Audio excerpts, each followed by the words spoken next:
तर मित्रांनो, 3 जूनच्या गोष्टीमध्ये खूप छान ट्विस्ट बघायला मिळतो आहे.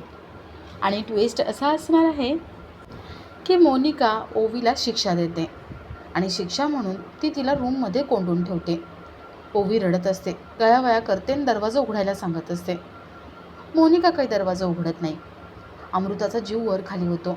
ती दरवाजा उघडणार असते. मोनिका म्हणते, ए अमृता, ही शिक्षा आहे त्या ओवीला, आणि जर तू दरवाजा उघडलास ना तर तू आणि तो सारंग तुम्ही दोघांनी मिळून त्या ओवीला क्लास लावला आहे हे तर सगळ्यांना सांगेल, आणि त्यासोबत त्या सारंगला मारून टाकील, आणि त्यानंतर घरात तमाशे करेन, आणि मग आई तुला शिक्षा देतील. लक्षात आहे ना मागच्या वेळची शिक्षा? अमृता घाबरते. तर इथे सारंग साताऱ्यावरून निघालेला असतो. तो बबलूला फोन करतो आणि बबलूला सगळं खरं सांगतो. बबलू म्हणतो, वा सारंग दादा, एकदम मस्त काम केलं आहेस तू. ओवीला गाण्याचा क्लास लावला आहेस ना, तिच्या मनासारखं केलंस, म्हणून ते एवढी खुश आहे का? सारंग म्हणतो, पण बबलू, तिला गाण्याचा क्लास लावला आहे हे घरात कोणालाही सांगू नको. बबलू ठीक आहे म्हणतो. तर इथे अबीर, जगन्नाथ ओवीच्या बाबांचं म्हणजे सारंगचं तोंड भरून कौतुक करत असतात. सावली म्हणते, मला आता बघायचंच आहे ओवीचे बाबा कोण आहेत, मला त्यांना भेटायचे. का एवढं तुम्ही आणि अबीर एवढं कौतुक करता, मला बघायचे. जगन्नाथ म्हणतो, ते तर कळणारच आहे सावली तुला, आणि तुमची भेट होणारच. सावली विचारते, म्हणजे तुम्ही असं का बोललात? जगन्नाथ काहीच बोलत नाही. आता गाण्याच्या कार्यक्रमामध्ये सारंग सावली यांची भेट कशी होते ते बघण्यासारखं असेल. तर या सगळ्याची सुरुवात कशी होते ते थोडक्यात पाहू. तर आज आपल्याला असं बघायला मिळतं आहे की अमृता, बबलू, ओवी आतमध्ये येतात. ओवीला अमृता नाश्ता द्यायला जाते. मोनिका तेवढ्यात तिथे येते. मोनिका हे सगळं बघते आणि तिला वाटतं की ही अमृता ओवीला सामील आहे. घरात खोटं सांगून ओवीला ती क्लासला घेऊन जाते. मोनिकाला अमृता, ओवी यांना खडसवायचं असतं, पण बबलू घरात आहे म्हटल्यावर ती त्यांना काही बोलू शकत नाही. ती बबलू जाण्याची वाट बघते. थोड्या वेळाने बबलूला एक काम आठवतं आणि तो चहा न घेता घरातून बाहेर पडतो. मोनिकाला चांगला चान्स मिळतो. मोनिका अमृताला म्हणते, काय काय अमृता, कुठे गेली होतीस तू? अमृता म्हणते, मी मंदिरात गेले होते. मोनिका म्हणते, हो का? पण मला वाटलं होतं तू देवदेव करणारी साधी भोळीबाई आहेस, पण तू खूप खोटारडी निघालीस.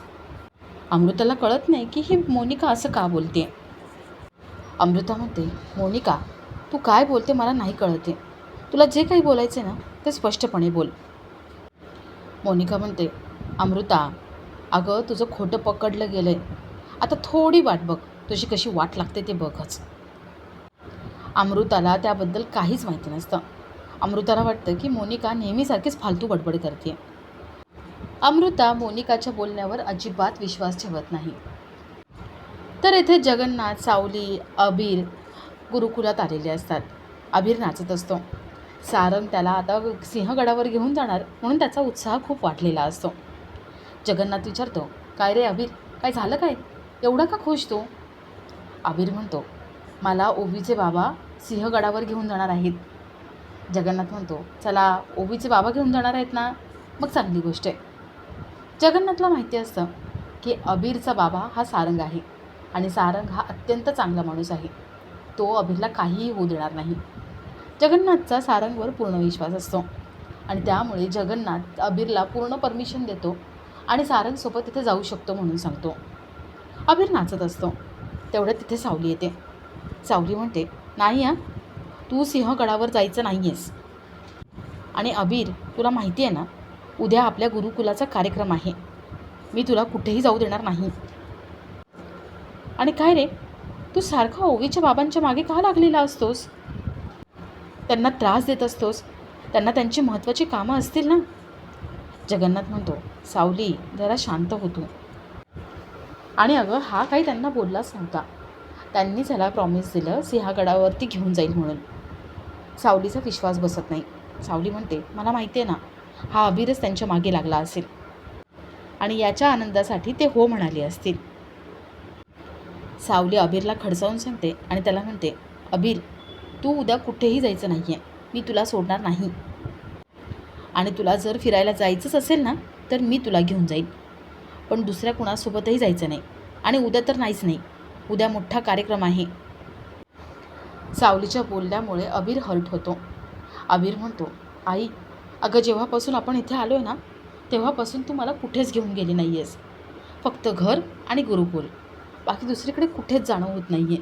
मला माहिती आहे तू प्रॉमिस देतेस, पण तू पाळणार नाही. तू मला कुठेही घेऊन जाणार नाही. अबीर खूप चिडतो आणि रागाने तिथून निघून जातो. जगन्नाथ सावलीला म्हणतो, सावली, अगं जाऊ देत ना त्याला. तसं पण उद्याच्या कार्यक्रमाला वेळ लागणार आहे. तो पटकन जाईल, किल्ला बघेल आणि परत येईल.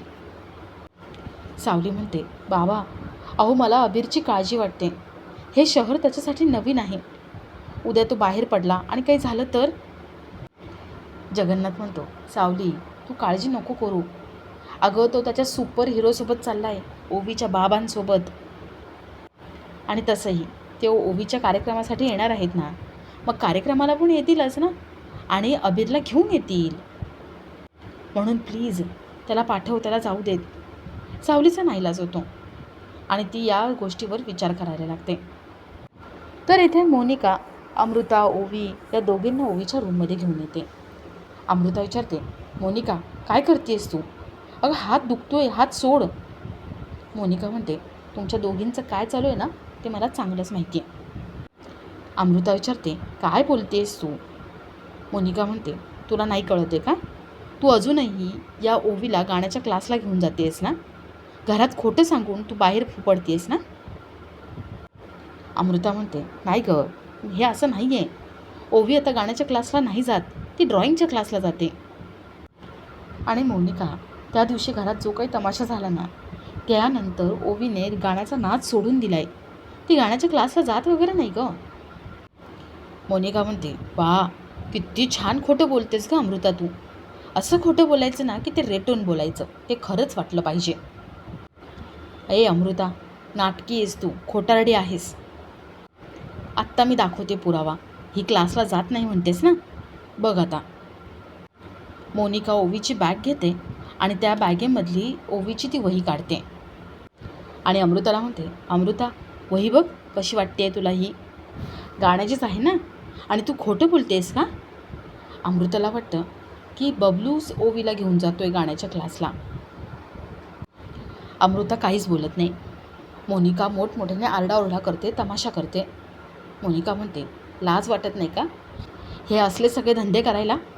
आता तरी खरं बोल, देवाला तरी घाबर. अमृता म्हणते, सॉरी मोनिका, मी तुला खरं नाही सांगितलं. अगं ओवीला गाणं शिकायचं होतं, तिची ओढ होती, आणि म्हणून मी तिला सोबत घेऊन गेले आणि तिला गाण्याचा क्लास लावला. मोनिका म्हणते, तुमच्या दोघींना सांगून कळतच नाही आहे ना. तुम्ही एकदा नाही तर दोनदा आपल्या घरचा नियम मोडला आहे. पहिल्यांदा शिक्षा केली होती, पण आता तुम्हाला कडक शिक्षा होणार. अमृता गयावया करते आणि शिक्षा देऊ नको म्हणत असते. ओवीसुद्धा म्हणते की मी उद्यापासून क्लासला नाही जाणार. हे घरात कोणाला काही सांगू नको, शिक्षा पण देऊ नको. मोनिका काही ऐकत नाही, ती शिक्षा देणारच असते. तर इथे सावली, अबीर, जगन्नाथ घरी येतात. सावली स्वयंपाक बनवते आणि त्या दोघांना जेवायला बोलवते. अबीर रुसलेला असतो. अबीर जेवायला सुद्धा नकार देतो. अबीर पुन्हा सिंहगडावर जाण्याचा हट्ट करतो.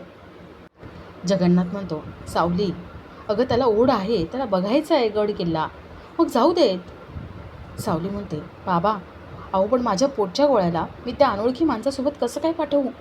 मला भीती वाटते. जगन्नाथ म्हणतो, अगं अनोळखी कुठे येतो माणूस?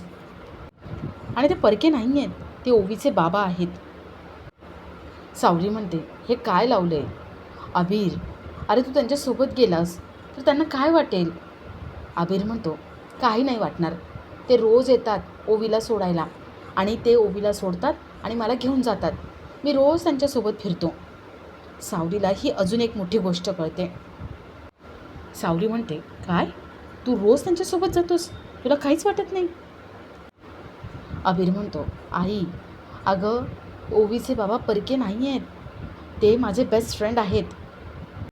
सावली अबीरला ओरडते आणि पुन्हा सारंगसोबत म्हणजेच ओवीच्या बाबांसोबत जायचं नाही म्हणून धमकावते. त्याला जेवायला ती आतमध्ये पाठवते. आणि आपला आजचा हा भाग इथेच संपतो.